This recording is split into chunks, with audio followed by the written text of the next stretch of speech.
So what's up, RC fam? And you can see what I have on the bench right here is I have the Mini MAXX. And this is now the, as I mentioned in my last video, this is now the Mini MAXX taken to the max. So I'm going to briefly go over all of the upgrades that I have up here and show them to you really quick. And then we're going to take this Mini MAXX out for a run. Okay guys, so here we have, this is the fully upgraded Mini MAXX. So let's just go over everything that I've done to this Mini MAXX real quick. So obviously you can see right here is that I have the light kit installed in here. And that's what these wires are running here and running into the power supply there. So I've installed the light kit. Up front right here, you can see that I've actually installed the 2275 servo. This is a metal servo. It's probably overkill as far as power wise for this size car is concerned. But to be honest, I just had it laying around and I wanted to get rid of the plastic geared servo. I'm not quite sure if this servo is faster than the 2075 that was in there. So I'm not sure if this 2275 is faster, but I know it's stronger. And it's a metal geared servo. Up here you can see I've also installed right here, these are the GTR shocks. I've upgraded the shocks to the GTR shocks, which should help me just fine tune. I'm not going to say it's going to make the car drive that much better, but it'll help me fine tune the shocks. Actually, you know what? I will say the shocks will help, these GTR shocks perform much better than the stock shocks that come up there. So yes, these will help the car perform better. You can also see that this is purely, I shouldn't say purely, this is actually the MAXX kit installed. So I have the blue MAXX kit installed up here. So that really helps with stability. Okay, and this was an upgrade I didn't list in my previous video, but you can see right here, I actually installed the constant velocity drive shafts. And I did that only, I should say I did that only, but I did that because of the new ESC and the new motor that I put in there. I decided to go with the constant velocity drive shafts, to add a little more durability and to hopefully help transfer the power from the Valenian system better to the tires, to the wheels. Now this is also something else that I did not list in the original video. But I've also upgraded the steering blocks and the caster blocks up here on the Mini MAXX. Now, this is not an upgrade that adds any durability or anything. This is 100% purely cosmetic. When I was putting the car together, I did not like the way with the blue arms, how the blue arms look with the gray or the black parts right here. So I ran back to my local hobby shop and I picked up these blue parts because I think it looks cooler. But once again, totally just a cosmetic thing. Not enough. This has no extra durability. They don't call these like HD parts, heavy duty parts, anything like that to the best of my knowledge. Okay, it's kind of hard to see, but if you take a peek right in here, you can see that I've also installed the aluminum bell crank. So that will help with the steering, make the steering a little more precise, especially with this 2275 servo. And it should add some durability to it. Once again, it's not a piece that was wearing out, but because of the upgraded servo, I decided to do the bell crank because I think it would add a little more durability to it. And here you can see that I have upgraded the biggest upgrade, which is I installed the 3S ESC up in here and the Valenian 3500 kV motor. I also, in addition, I installed these fans onto the motor and the fan onto the ESC. Now, one of the things I would like to mention as far as this is concerned is that when you put this fan on this ESC up there, you do have an issue. The fan is actually not hooked on completely because the receiver right here, the box for the receiver actually bumps up against this fan. So it's up there and I'm not worried about it coming off, but just as an FYI, it doesn't quite fit exactly. So that is something to be concerned with. And since we're talking about the right here, we're talking about the receiver box right here. Also, what I've upgraded, you can't see it inside of there, but I actually put a TQI receiver in there. and because I'm now using a TQI transmitter.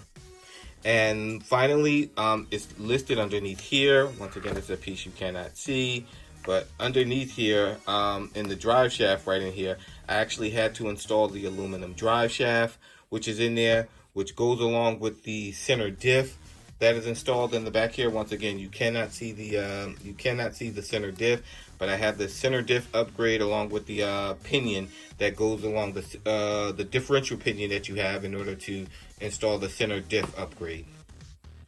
So underneath here, along with the light kit, you can also see right here is that I've installed the underbody light kit in blue, obviously. So I shouldn't say obviously, but since my car is blue, I did it in blue. So I installed the underbody light kit. And finally, one thing that I forgot to mention really quick, as far as this is concerned, is I also installed the heat sink here. You can see I have the heat sink on the motor. Once again, just trying to keep the temps down and keep the electronics cool. So I have this heat sink installed on the motor along with the fan, which I mentioned a minute ago. These are all of the parts listed out, because maybe I didn't mention one or two of them, that I have upgraded in my Mini MAXX here.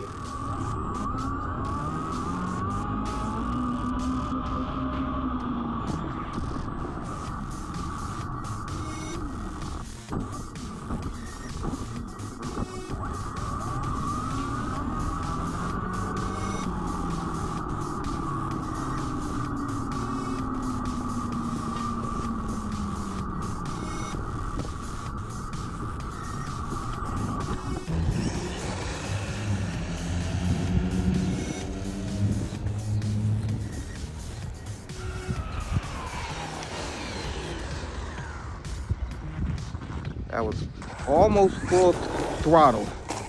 You can see the thing, it easily wheelies now, even with the GoPro up there.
So there we go. So that's the Mini MAXX in action.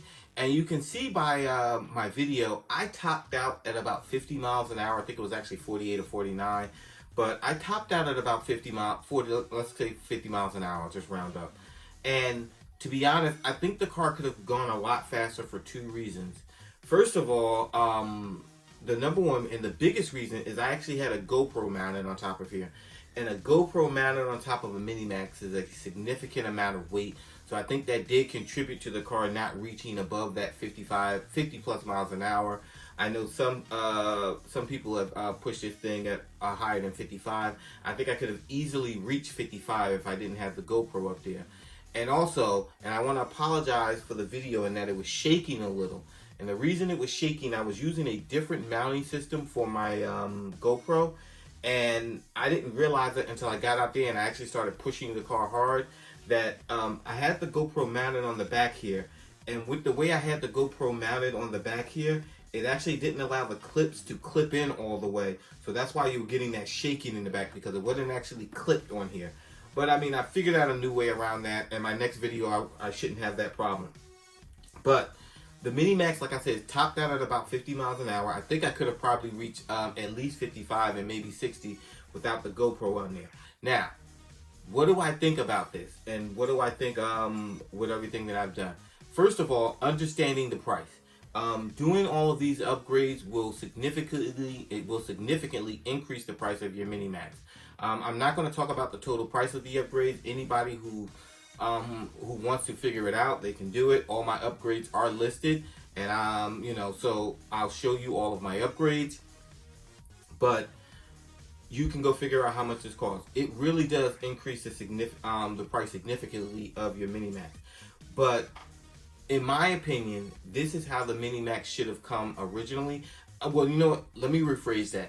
I think the Mini MAXX should have come with the Valenium power system. The other upgrades that I did, that's a personal choice on me, but it should have come with the Valenium power system. I think the Valenium power system makes all the difference in the world as far as this car is concerned and making it more enjoyable. The only other thing I will mention about my upgrades is, and why I'm not saying this is the ultimate Mini MAXX as opposed to taking the Mini MAXX to the max, is the carrier blocks and the steering, the sub axles, the carriers in the back, and the steering blocks in the front. I did not make those aluminum. They do have aluminum upgrades for those, but I didn't see a need to make those into aluminum upgrades because I have no concerns about those breaking. And also, to be perfectly honest, it's just a significant difference in the price. These individual parts that I just mentioned, the carriers and the sub axles and the steering blocks, they cost about $5 or $6. I can't remember, but about $5 each. And the aluminum pieces cost about $35 each. So, I decided to keep my $90 in my pocket.